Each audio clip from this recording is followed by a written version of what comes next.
Oh yeah, talk. I'm a little bleary. I'm still kind of lagged. The work that I'm presenting is primarily the work of two guys that work for me. Tom Crow, who's kind of my right-hand man, and Nathan Lavender, who just rocks. And they both rock, don't get me wrong. I presented a chunk of this material at LUG, so I'm going to present some of that again, and I've also tacked on this additional work that we've done with metadata performance using VMs. Right. So I blessed someone earlier. I don't want, I want to call you Gregory, but it's Gregoire? Yes? No? Okay. Man, I thought you'd solved all of our problems, but when the only tool you have is a hammer, everything looks like a nail. I really wanted so badly to explain some of these numbers that I was convinced that you'd explain them. And then I went back and went over the slides again, and I was like, man, I'm still puzzled. So I don't take it back. Bless you. But I'm still searching. Anyway, so at IU, we're supporting over 150 subdisciplines. So 12 disciplines, 150 subdisciplines. We have mixed workloads, all kinds of I/O patterns.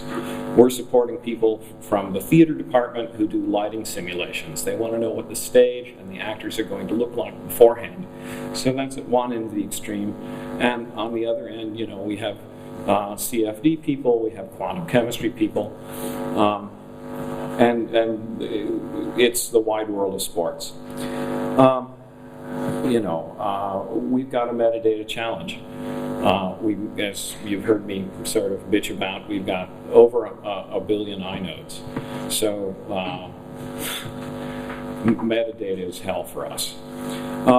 So we wanted more metadata performance, and I guess we wanted to see if a combination of DNE2 and SSD would make our lives, if not better, at least more interesting.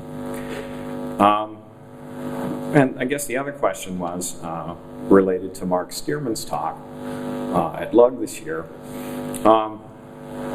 We have some people whose behavior is pathological on the file system. That's how we have a billion inodes. Some of these files are 0K files.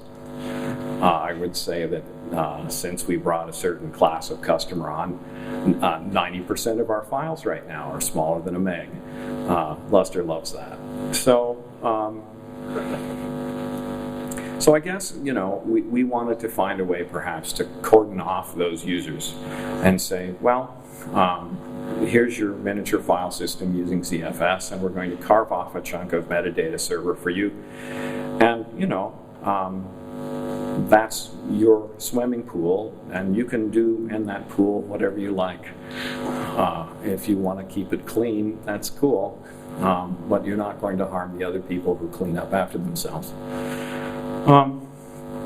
So I'm going to try to burn through this quickly because I'm sure you guys are familiar with this stuff. In case you're not, the slides for this talk will be available. Likewise, the slides for the LUG talk are available. So DNE phase 1 would permit you to sort of assign an MDS or MDT to a directory, and this is a way of cordoning people off to their own space, but it's still going to have impact. Now, financial or otherwise. In phase 2, you would have the ability to stripe the contents of a directory or stripe directories across multiple metadata servers. For us, that's kind of cool because you could take your scratch directory and then distribute the burden across multiple MDSs.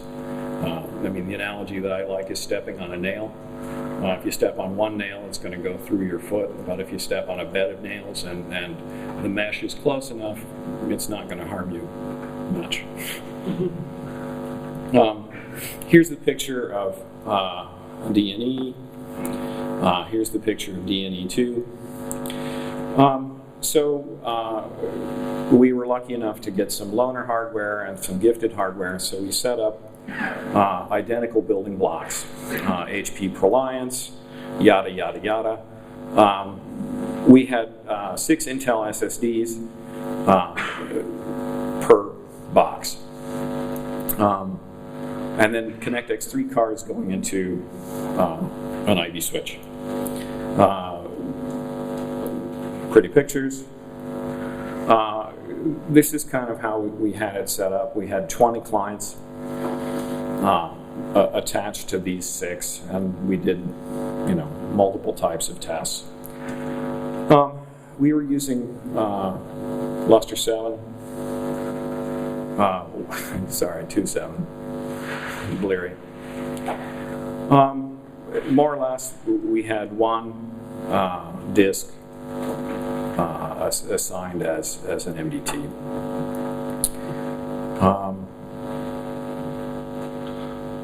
Right, so LUNs were carved into 50 gigs so that we could blow everything away in a reasonable amount of time in terms of reformatting. Right. And then lazy eye table knit, made sure that, right after the mount, we could get on the case. So we used MDS rate. It's in the Lustre test suite. We wanted a wide parameter sweep, so we had 20 clients. Each client had 32 mounts for a total of 640, which permitted us to simulate 640 clients. In terms of scalability, there's like scalability for IU, and then there's scalability for Chris Moran and Livermore. Very different. We wrote 4 threads per directory, each on a separate mount point. And then we just scaled up. We checked one MDS with multiple MDTs, multiple MDSs with single MDT per MDS, just to see, is there any value add by adding MDTs, and then multi. So, this is Andreas's graph. I looked at my graphs and I thought, I could bore you with my graphs, but you can look at my graphs because they're all available in the log talk. So this permits me to get to the nitty-gritty in a hurry. So for 256 threads, you can see that adding a single MDT and then another, 1, 2, and 4 doesn't really buy you a whole lot. A second one gets you some extra performance. 4 gets you a little more performance, and eventually you get kind of diminishing returns.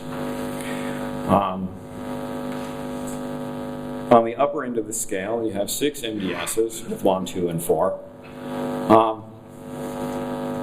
You can see 1, 6.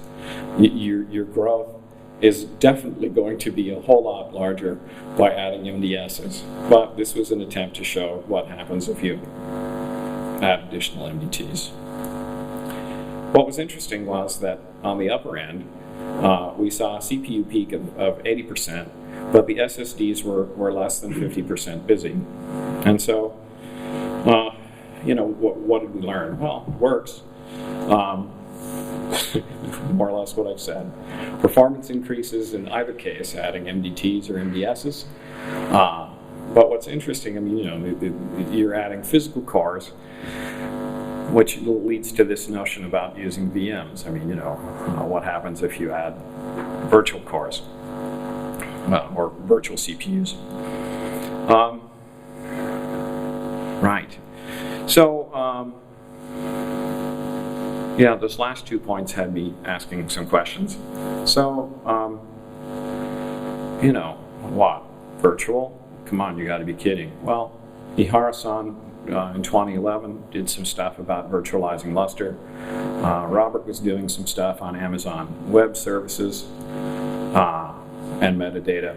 And then Stearman gave this talk about sort of per user Lustre file systems, and I think that had all of us excited because we were like, man, Dr. Important Guy, we can just isolate Dr. Important Guy someplace and he can be important.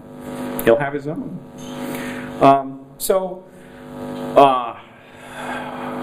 Right, so in terms of performance, we see that, VMs are taking up less and less performance. I mean, it used to be that, you'd say, well, you can put that in VM. People are like, oh my God, can't do that in HPC. And maybe you still can't, but the results are kind of interesting. So, in terms of this ZFS per user file system idea, you can resize things, you can duplicate it, snapshot it, migrate it in a hurry. Stearman more or less stood on stage and told my life story. I was like, wow, you guys at Livermore have the same problems that we do, only on a much larger scale.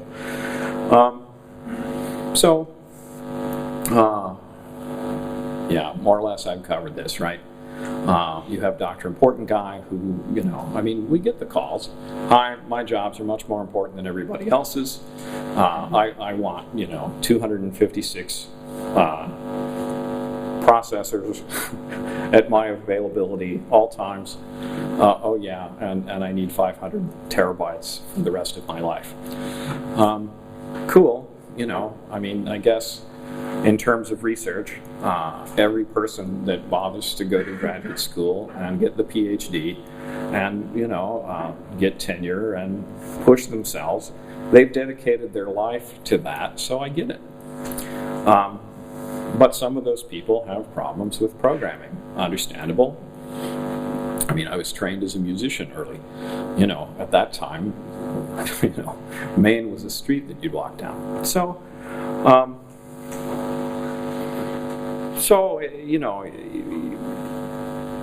Yeah, you guys get the take home.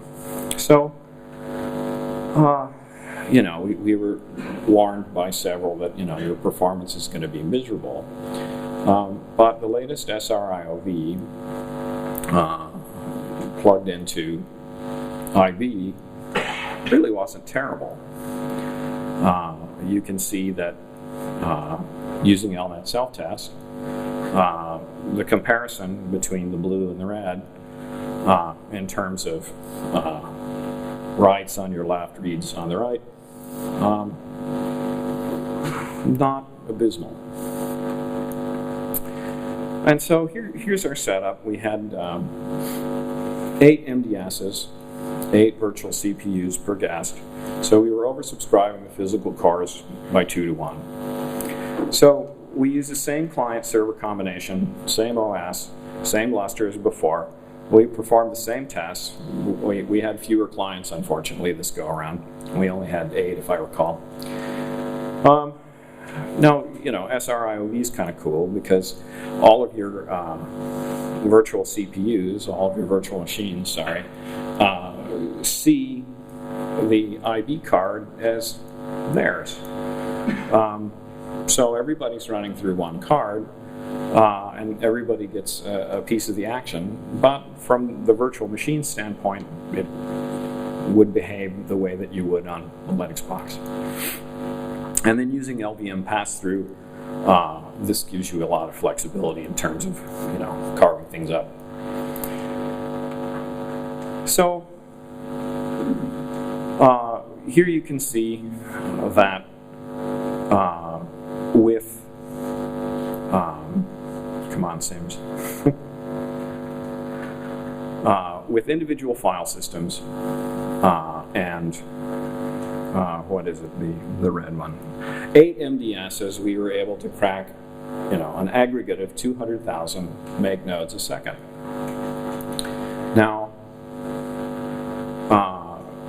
with the other numbers, a single MDS with bare metal, we got about 125,000 mknods a second. So, I mean, I'm still scratching my head about that. I mean, one of the ideas that Andreas and I talked about is trying to increase service threads. We did that on the bare metal, and it didn't change anything. But, I mean, intrinsically, by duplicating MDSs, you're going to get more service threads. You're going to get the default times 8.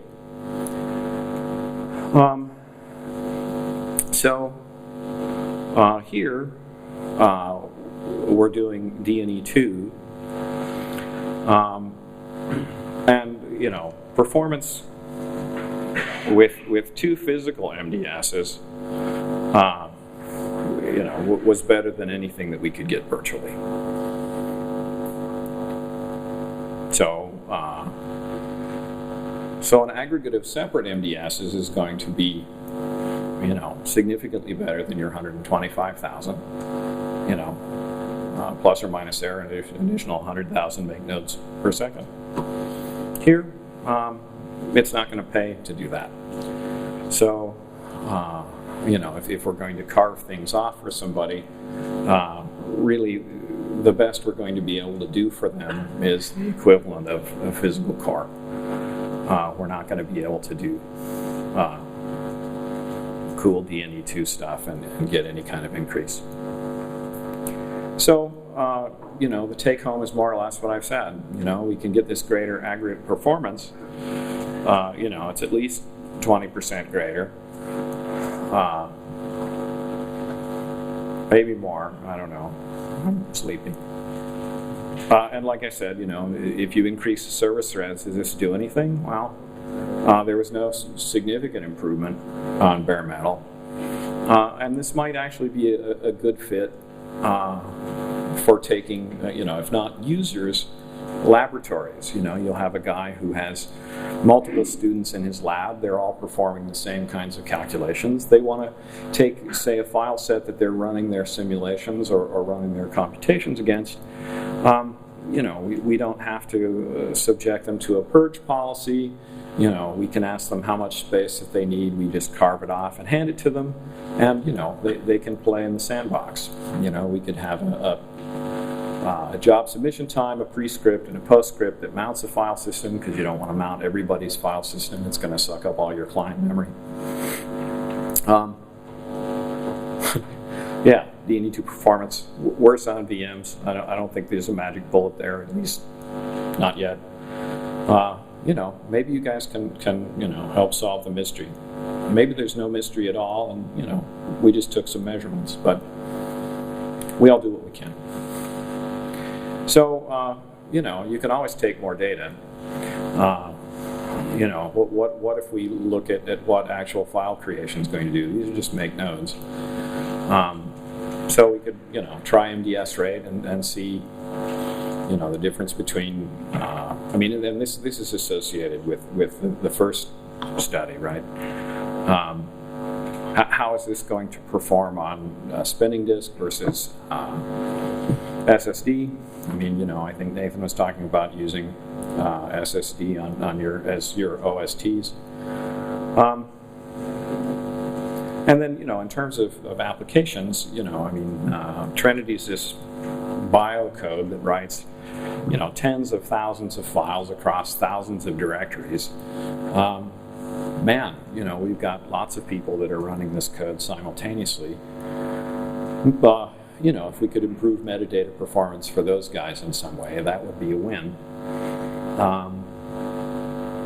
Yeah, and so with regards to this, you know, VM carving behavior, the next step is going to be for us to implement this on a small system and try it out and see how people feel. Is this, you know, is one virtual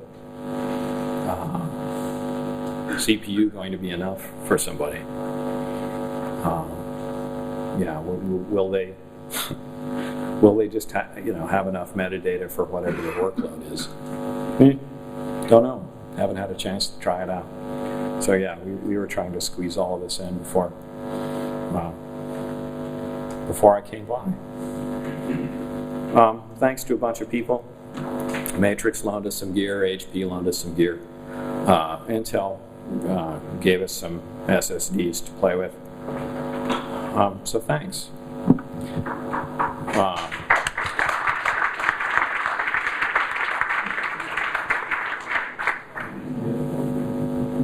So thoughts, comments, questions?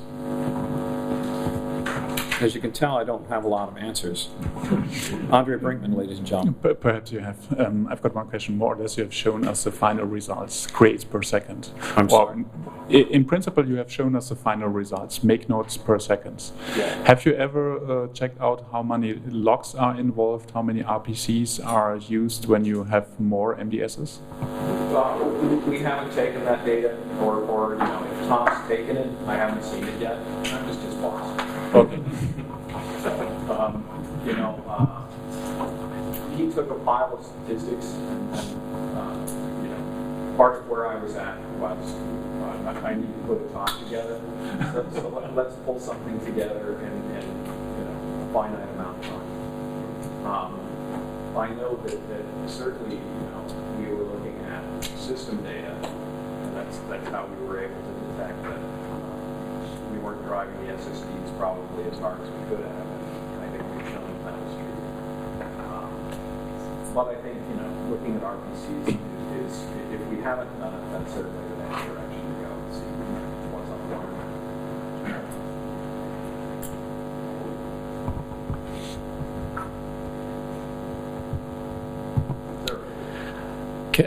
Can you exclude that